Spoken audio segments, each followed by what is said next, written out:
এইভাবে রান্না করবে, দেখবে খেয়ে দারুণ লাগে খেতে। আর ঢাকবে না, ঢাকলে না কী হবে, ভাপে বেশি যদি গরম হয় তাহলে কী হবে, কালারটা না নষ্ট হয়ে যায়। ওই জন্য না ঢেকে ঢেকে করবে। আমি যেভাবে করেছি তোমরা এইভাবেই করবে। আমি কিন্তু একবারের জন্য ঢাকিনি। দেখো কি সুন্দর কালারটা হয়েছে, দেখে বুঝতে পারছো। আমি এই বকলিটাকে রান্না করব। এখন এটাকে আমি কেটে নেব। এখন এই যে আমি এখানে গরম জল বসিয়েছি। গরম জলে আমি কি করছি, নুন দিচ্ছি, অল্প নুন দিচ্ছি। নুন দেওয়ার পরে আমি কি করব, এই আলুটা দিয়ে দিচ্ছি।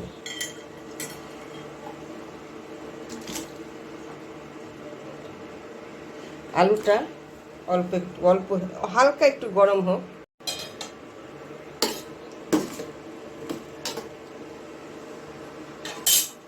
এখন আমি কি করব, আমি বকলি রান্না করব, তো একটু গরম হয়েছে। বকলির সঙ্গে আলুটাও আমি একটু ভাপিয়ে নিলাম, যা হালকা একটু সিদ্ধ হবে। এখনই আমি বকলিগুলো এখানে দিয়ে দিলাম, হালকা সিদ্ধ করে নেব। হালকা সিদ্ধকে একটু গরম একটু ভাপিয়ে নেব। বেশি করতে গেলে তোর কালারটা আবার নষ্ট হয়ে যাবে না, চেষ্টা করব কালারটা রাখার। যা হোক একটু তো নষ্ট হবেই। আমি এটা এই যে এইটুকু সিদ্ধ করেছি। এখন আমি এই যে কপিগুলোকে আমি এই যে নর্মাল জলে আমি রেখে দিচ্ছি। শীতকাল তো, এখন সব সময় জলটা খুব ঠান্ডাই আছে, আমাদের যে হাত দেওয়া যায় না, এত ঠান্ডা। আমি এখানে সবগুলো রেখে দেব। আমি এখানে এখন কয়েকটা শুকনো লঙ্কা দিয়ে দিচ্ছি, আর দিচ্ছি এই যে ধনে। একটু আমি ভেজে নেব, খুব একটা ভাজবো না, হালকাই ভাজবো। একটু ভাজা হোক, ভাজা হইলে আমি ওর মধ্যে দিয়ে দেব গোটা জিরে। গোটা জিরেটাও এর সঙ্গে একটু ভেজে নেব। এখন এখানে আমি দিয়ে দিচ্ছি এই যে গোটা জিরে।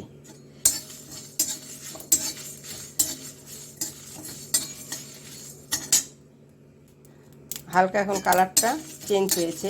আমি এখন এটাকে নামিয়ে নেব, হয়ে গেছে ভাজা, আমি আর ভাজবো না। এখানে আমি তেল দিচ্ছি, সাদা তেল।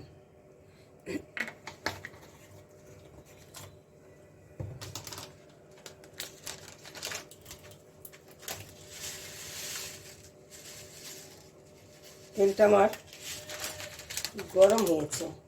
এখন আমি এখানে দিয়ে দিচ্ছি এই যে একটু কালো জিরে, একটু বেশি করেই দিচ্ছি কালো জিরে।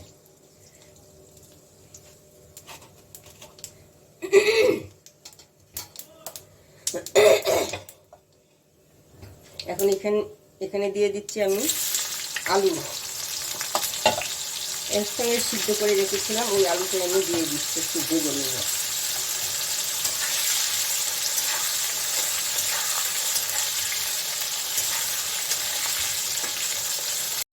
এর সঙ্গে দিয়ে দিলাম আমি কিছুটা আদা পেস্ট। যখন আমি পেস্টটা দেই তখন আমার ক্যামেরাটা অফ হয়ে যায়, আমি দেখিনি, এখন দেখেছি, আমি তাই বলে দিলাম। হালকা আমি হলুদ দিচ্ছি, একদম অল্প দেব। বকলি করব, কিন্তু বেশি হলুদ দিলে তো হলুদ হলুদ রঙটা হয়ে যাবে। কিন্তু হলুদ সাদাটা, যে আলুটা তো সাদা, ওই জন্য এটার জন্য একটু কালারের জন্য আমি আলুটা ওই জন্য একটু হলুদ দিয়েছি। এখন আমি এই যে বকলিটা যে ভাপিয়ে রেখেছিলাম, হ্যাঁ, ওইটা দিয়ে দিচ্ছি। বকলিতে বেশি সময় লাগে না সিদ্ধ হতে।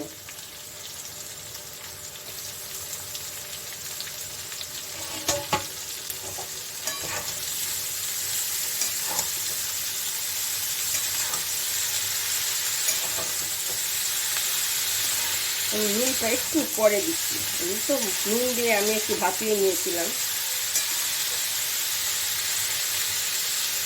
এর মধ্যে আমি দিয়ে দিচ্ছি অল্প চিনি, যে যেমন চিনিটা খাবে তোমরা সেই রকম চিনি দেবে।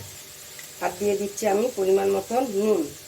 আমি অল্পই নুন দিয়েছি, কেন আগে আমার নুন দেওয়া আছে, যখন ভাপিয়ে নিয়েছিলাম নুন দিয়েছিলাম, ওই জন্য আমি এখন এখানে অল্পই নুন দিলাম।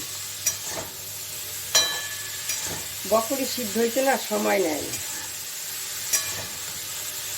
এই যে দেখো বকরি সিদ্ধ হয়ে গেছে। এই যে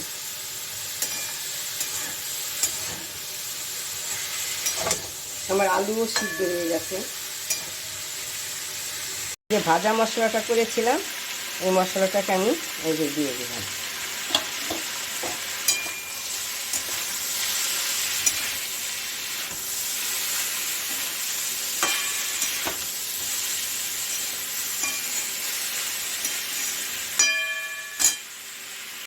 এই যে আমি অনেক এই যে চিলি ফ্লেক্স দিয়ে দিলাম।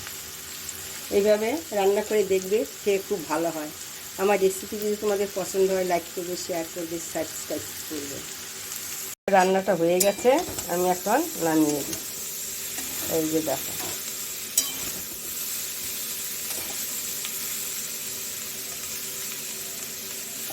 এই দেখো কালারগুলো কি সুন্দর আছে। এই যে